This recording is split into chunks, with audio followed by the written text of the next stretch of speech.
Hi hello welcome to our channel. This is Balakrishna. ఇటీవల మనం చూస్తే ఒడిస్సాలో ఒక వింత సంఘటన జరిగింది.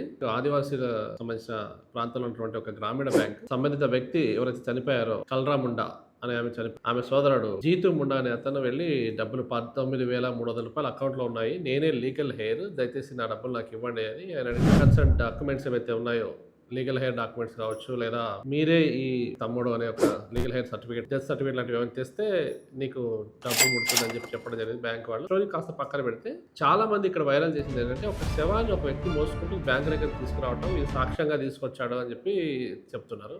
ఇక్కడ ఫ్యాక్ట్ ఫైండ్లోకి వెళ్తే జరిగింది ఏంటంటే, ఈ జీతు ముండా అనే అతను ఎవరైతే ఉన్నారో, ఇతను అంతకు ముందు రోజు బ్యాంక్‌కి తాగి వెళ్ళి బ్యాంక్‌లో కాస్త హడావిడి చేసాడు. సో, వాళ్ళు క్లియర్‌గానే చెప్పారు. కానీ ఇతను వినిపించుకోకపోవడం వల్ల అతనికి ఆ టర్మినాలజీ, డెత్ సర్టిఫికేట్ అనేది, లీగల్ హెయిర్ అనేది ఇవన్నీ కొద్దిగా అర్థం కాకపోవడం వల్ల ఏమనుకున్నాడంటే ఆయన, ఆ తాగిన మైకంలో ఆ బాడీని తవ్వి తీసుకొచ్చి ప్రజెంట్ చేయడం జరిగింది. దీనికి హతాశులైపోయినటువంటి బ్యాంక్ అధికారులు ఎవరైతే ఉన్నారో వాళ్ళు పోలీసులను ఆశ్రయించడం, పోలీసులు వచ్చి మళ్ళీ తిరిగి ఆ శవాన్ని అక్కడే పాతిపెట్టడం, మళ్ళీ వాళ్ళ డబ్బు వాళ్ళకి అందజేయడం జరిగింది. సో, ఇక్కడ మొత్తం విషయం ఏంటంటే, గత 2, 3 ఇయర్స్‌గా చాలామంది అన్‌క్లెయిమ్డ్ అమౌంట్ ఏదైతే ఉందో, ఆర్‌బీఐ కూడా రకరకాల మాధ్యమాల్లో ఒక ప్రచారం చేస్తుంది. మీ అన్‌క్లెయిమ్డ్ అమౌంట్స్ ఏవైతే ఉన్నాయో, మీ ఇనాక్టివ్ అకౌంట్స్ ఏవైతే ఉన్నాయో వాటిని క్లోజ్ చేసుకోండి. బ్యాంక్ దగ్గరికెళ్ళి ఈకేవైసీ చేస్తే మీకు అమౌంట్ క్లోజ్ చేయడం, లేదా అకౌంట్‌ని యాక్టివేట్ చేయడం జరుగుతుంది. ఇలా ప్రచారం దాన్ని అన్‌క్లెయిమ్డ్‌గా ఉన్నట్టుగా ఆయా ఖాతాల్లో రకరకాల బ్యాంకుల్లో, ప్రైవేట్ కావచ్చు, గవర్నమెంట్, జాతీయ బ్యాంకులు కావచ్చు, ఏ బ్యాంకులో అయినా గానీ అన్‌క్లెయిమ్డ్ అమౌంట్ ఏదైతే ఉందో, అమౌంట్ చెప్పలేదు కానీ కన్సర్న్ బ్యాంక్స్‌కెళ్ళి మీరు మీ ఖాతాను అప్డేట్ చేసుకోండి, లేదా అప్డేట్ చేయని అకౌంట్స్ ఏవైతే ఉన్నాయో వాటిని కూడా క్లోజ్ చేసుకోండి అని చెప్పింది. కొద్దిమంది అకౌంట్స్ తక్కువ డబ్బులు ఉంటే వాళ్ళు పట్టించుకోవట్లేదు. మరి కొంతమంది వెళ్ళి వాళ్ళ అకౌంట్స్‌ని యాక్టివేట్ చేసుకోవడం జరిగింది.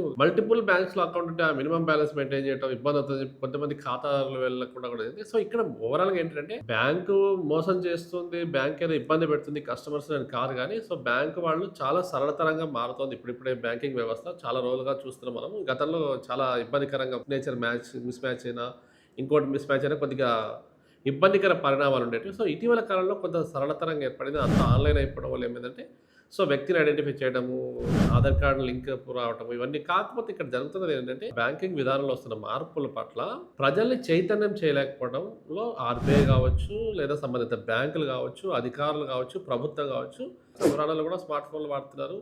అసలు ఫోన్ లేని వాళ్ళు కూడా బ్యాంకింగ్ లావాదేవీలు చేస్తున్నారు. ఇది పెద్ద విషయం ఏం కాదు. కాకపోతే ఏంటంటే, ఇక్కడ ఏ స్థాయిలో ప్రభుత్వం ఈ ఖాతాదారులకు కావచ్చు, సంబంధిత వ్యక్తులకు కావచ్చు, సంబంధిత ప్రాంతాల ఏజెన్సీ ప్రాంతాలు కావచ్చు, నగరాలు కావచ్చు, గ్రామాలు కావచ్చు, ఏజెన్సీ ప్రాంతాలు ఏమైనా కావచ్చు. సో, అక్కడెళ్ళి ఏ మేరకు వీళ్ళు బ్యాంకింగ్ పట్ల అవగాహన కల్పిస్తున్నారు, ఈ బ్యాంకింగ్ లిటరసీని స్టార్ట్ చేశారా లేదా? ఎందుకంటే ఆ జన్‌ధన్ ఖాతా అని చెప్పి దానికి దాదాపు కొన్ని కోట్లలో ఖాతాలు తెరవడం జరిగింది. అందులో డబ్బులు కూడా డిపాజిట్ చేసుకోవటము, డబ్బుని పొదుపు చేయడం లాంటివి జరుగుతుంది. సో, ఈ క్రమంలో అదే స్థాయిలో వాళ్ళకి అవేర్‌నెస్ క్రియేట్ చేయడం అనేది చాలా ఇంపార్టెంట్. ఎందుకంటే ఈ జన్‌ధన్ ఖాతా అనేది ఇవాళ వచ్చింది కాదు. దాదాపు 2015లో వచ్చింది. 16లో డిమానిటైజేషన్ జరిగింది. 15లో అకౌంట్ ఓపెన్ అవ్వడం జరిగింది. సో, అప్పటి నుంచి చాలా మటుకు వాళ్ళలో అవేర్‌నెస్ క్రియేట్ చేయడం చాలా ఇంపార్టెంట్ ఉంది. ఇప్పుడు డిజిటల్ బ్యాంకింగ్ కూడా వస్తుంది. అందులో కూడా మోసాలు జరుగుతున్నాయి.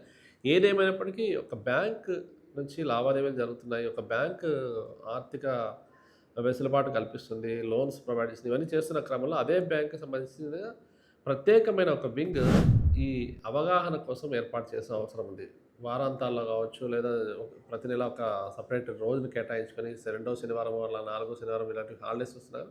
ఆ క్రమంలో ఒక అధికారి గాని, ఇద్దరు అధికారులు గాని గ్రామీణ ప్రాంతాలకు వెళ్లి బ్యాంక్ ఖాతాను ఏ విధంగా యాక్టివేట్ చేసుకోవాలి, ఇనాక్టివ్‌గా ఉంటే ఎలా చేసుకోవాలి, అన్‌క్లెయిమ్డ్‌ని ఎలా క్లెయిమ్ చేసుకోవాలి, ఇవన్నీ కూడా నేర్పాల్సిన బాధ్యత సదరు బ్యాంక్ వాళ్ళకుంది. దీని పట్ల ఆర్‌బీఐ దృష్టి పెట్టాలి, సంబంధిత బ్యాంక్ ఉన్నతాధికారులు దృష్టి పెట్టాలి, ప్రభుత్వం దృష్టి పెట్టాలి. అప్పుడే ఇటువంటి సంఘటనలు మనం చూడలేకపోతాం.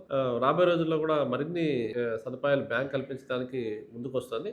సో, ఈ ఒడిస్సా సంఘటన ఏదైతే ఉందో, ఇది కేవలం అతను తాగి ఈ పని చేశాడని చెప్పి ఫ్యాక్ట్ ఫైండ్ కమిటీ వాళ్ళు, బ్యాంక్‌కి సంబంధించిన వాళ్ళు చెప్తున్నారు.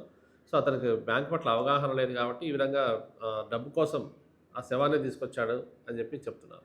Thank you.